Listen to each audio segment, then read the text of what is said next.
Hello guys, welcome back to my channel. तो आज IDBI का जूनियर असिस्टेंट मैनेजर का आज मतलब कि एग्ज़ाम ख़त्म हो चुका है और मैं दे करके आया हूँ। और बिल्कुल मतलब कि अनएक्सपेक्टेड पेपर रहा था।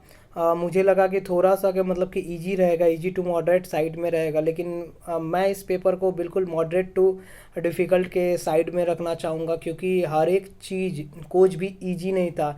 सिर्फ क्वांट का चीज़ जो था ना, वो थोड़ा हम बोलेंगे कि मॉडरेट था। ठीक है, मतलब डिफ़िकल्ट तो नहीं था, इजी टू मॉडरेट रख सकते हैं उसको।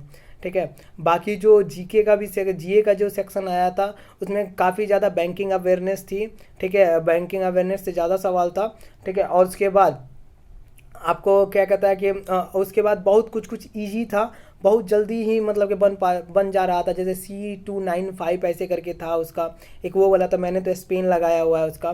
ठीक है, और एक क्वेश्चन था पीएम मित्रा वाला, बहुत बार आया हुआ था। किस में पूरा किस टाइगर रिजर्व में सबसे ज़्यादा अभी बाघ है, टाइगर है, वो वाला आया था। और एक आया था आपको ये मतलब मुझे तो ज़्यादा तो याद नहीं आ रहा है, लेकिन हाँ ये सब सीधा सीधा बन रहा था। एक आया था एचडीएफसी और का मर्जर कब हो रहा है, एचडीएफसी और एचडीएफसी करके ऐसे करके था, और कब से इफेक्ट में आएगा, वो वाला क्वेश्चन था। ठीक है। और और थोड़ा मुझे याद आ रहा है।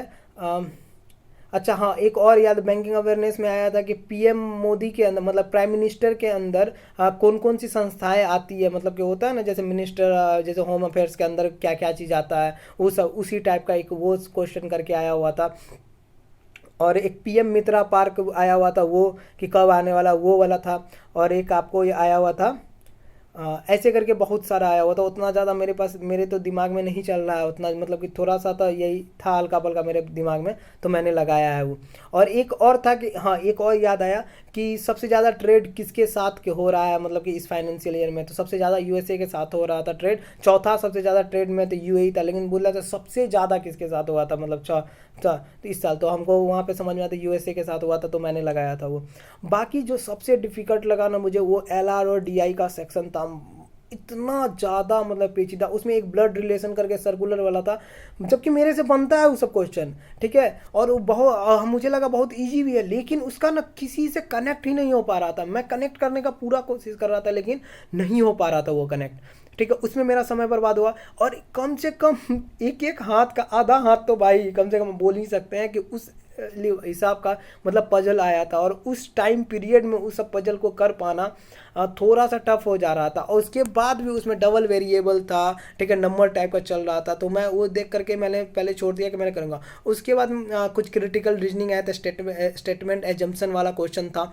ठीक है, और उसके बाद 5 गो, 3 से 4 से 5 सिर्फ सिलॉक्स आया था, वो भी वो वाला सिलॉक्स आया था जैसे 5 गो दिया रहता है, उसमें बोलना है कि कौन फॉलो करता है। ठीक है, वो वाला उस टाइप का था, तो वो भी टाइम टेकिंग था। डायरेक्शन वाला जो आया हुआ था, वो भी टाइम टेकिंग था, मतलब कि बहुत ज़्यादा टाइम टेकिंग था वो सब। और उसके बाद मैं बताता हूँ, डी आई 3 से 4 डीआई आए हुए थे।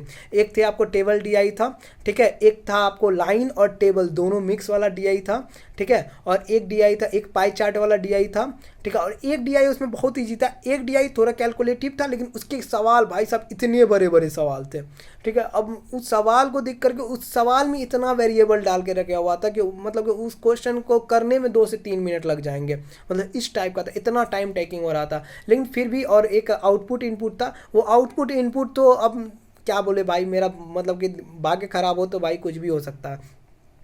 अब मुझे ना, मैं पहला चेक करके कर रहा था, मुझे लगा कि ये कैसे बैठा रहा है, पहला तो समझ में आ रहा था, लेकिन दूसरा हमको समझ में नहीं आने लगा। तो अभी हम बाहर जब निकले कि उसका क्या लॉजिक बैठा, तब अभी एक भैया हमको बोले कि लास्ट वाले से मिल रहा था, वो लास्ट वाला को ना अल्फ़ाबेटिकल चल रहा था, ऐसे करके बैठा रहा था रिवर्स में। हम बोले यार, हम मतलब वो दिमाग से ही उतर गया था, मेरा क्वेश्चन देख करके मेरा दिमाग हिल गया था पूरी तरीके से, कि बना ही नहीं। मैं 45 मिनट में ना मात्र 15 क्वेश्चन किया, जो कि मेरा यहाँ सेटबैक लगा है हमको, क्योंकि मुझे 25 क्वेश्चन मैं कर सकता था यहाँ पे, मतलब 25 क्वेश्चन हो जाता, थोड़ा और दिमाग सही करके अगर करता तो वहाँ पे उतना कर सकता था। बाकी बाकी क्वांट वाला सेक्शन ठीक रहा है, 22-23 मेरा अटेम्प्ट रहा उसमें। ठीक है, उसमें 25 मिनट दिए थे, 23 को अटेम्प्ट किया, तो उसमें कुछ नहीं। 5 से 6 आपको इक्वेशन वाला था क्वेश्चन, क्वाड्रेटिक इक्वेशन था।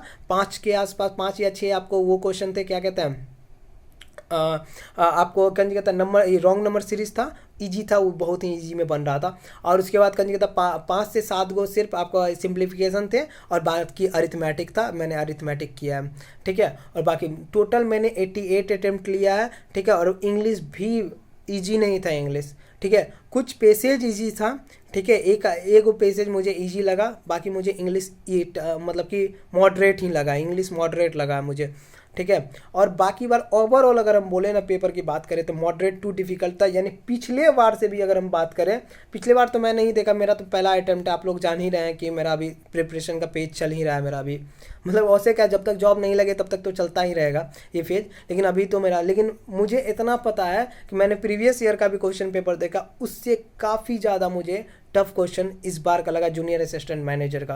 तो मुझे लगता अब क्या पता होगा कि नहीं होगा, मतलब श्योरिटी ही नहीं है, क्योंकि मैं 10 नंबर उधर कम अटेम्प्ट कर पाया ना, इसी कारण से मैं मतलब कि श्योरिटी मैं नहीं दे पा रहा हूँ। बात बाकी सब चीज़ सही रहा है, ठीक है। ओवरऑल होप्स हो कि देखे क्या होता है आगे करके, जैसा आएगा रिजल्ट मैं ज़रूर बताऊँगा। Okay bye.